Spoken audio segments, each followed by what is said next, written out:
खुलुमबाय रायजोफोर आं दा नैबे समाव जि रामसियारि इउटुब चेनेला मैथमपुर पन्चायतनि आन्डाराव थानाय मैथमपुर पन्चायतनि सिङाव थानाय बे मोनसे उइभिं जि जानाय उइभिं बे उइभिं दङ बिथांमोना जि दाग्रा आं बिथांखौ मोनसे खोथा सोंनि आसा भन्टी এইটো কিমান দিনৰ পৰা চলি আছে এই উইভিংটো এনে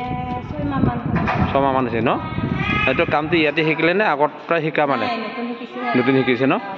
এতিয়াতো বুব পৰা হৈ আছে তাৰপিছত এনে কাপোৰ বোৱা বাবদ কিবা পায় নে দৰমহা হিচাপ নে কি মাহিলী চিষ্টেম নহয় কিমান পায় মাহত 5,000 ভণ্টিৰ নামটো ক'লে ভাল আছিলে মাখন কিলে বড়ো माखन बरु नै बिथाङा माखन बरु बे मैथमपुर ओनसोलनि बिथाङा नैबे जि दानाय उइभिंआव हाबना दङ आरो बेल' नङा नैजाय दङ मेरला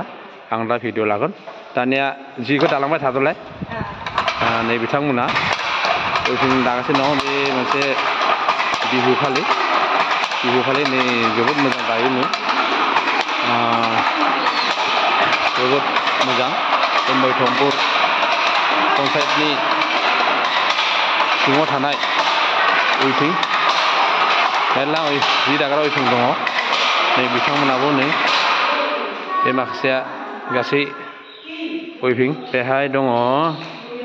1 2 3 4 5 6 7 8 9 10टा दङ 10टा दाग्रा दङ बे जाबाय उइभिं मैथमपुर पन्चायतनि उइभिं मैथमपुर पन्चायत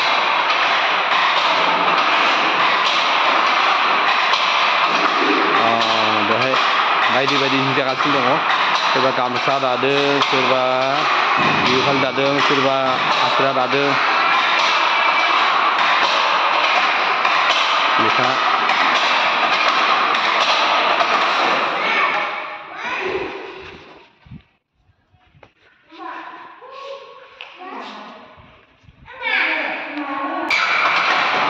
मोजां